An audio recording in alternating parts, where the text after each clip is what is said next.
kami akan membahas konsep dasar filsafat. Baik, langsung saja kita masuk. Jadi, filsafat itu secara umum dapat diartikan sebagai suatu filosofi atau kebijakan hidup untuk memberikan suatu pandangan hidup secara menyeluruh berdasarkan refleksi pengalaman hidup manusia atau pengalaman hidup seseorang. Jadi, filsafat dapat diartikan juga sebagai ilmu yang mencari sebab-sebab secara mendalam bagi segala sesuatu berdasarkan pikiran atau rasio. Baik, selanjutnya saya akan bertanya kepada narasumber saya mengenai apa itu filsafat. Yang pertama, pertanyaannya yaitu, menurut Anda bagaimana pengertian filsafat dan ruang lingkup?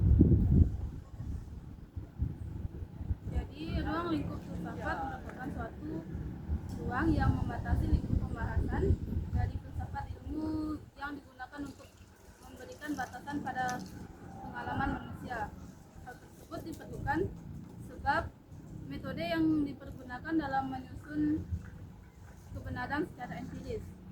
Jika ditelisik secara ontologis, ilmu membatasi diri pada pengkajian yang ada pada lingkup pengalaman manusia.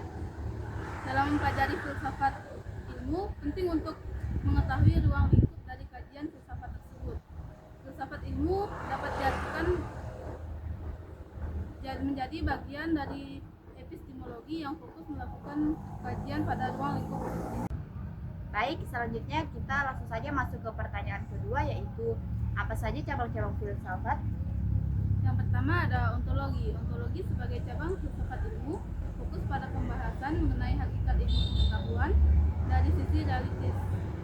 Ontologi kemudian muncul dalam beberapa aliran seperti idealisme, rasionalisme, dan materialisme.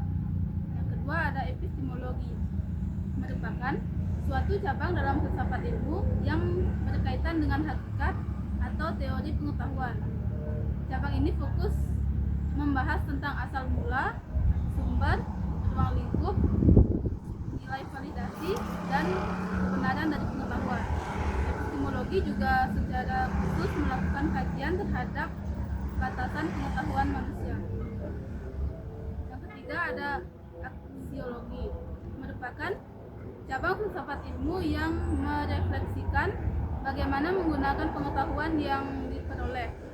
Dalam beberapa kajian, aksiologi bisa menjadi studi mengenai etika dan estetika dalam penggunaan ilmu pengetahuan. Oleh sebab itu, aksiologi dapat diartikan sebagai suatu kajian terhadap apa itu nilai-nilai manusiawi dan bagaimana cara mengembangkannya.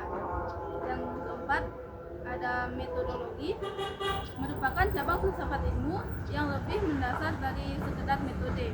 Metodologi menyediakan dasar filosofis dari suatu metode. Baik, itulah tadi pembahasan kita mengenai konsep dasar filsafat. Kurang dan lebihnya mohon dimaafkan. Saya akhiri dengan kata wassalamualaikum warahmatullahi wabarakatuh.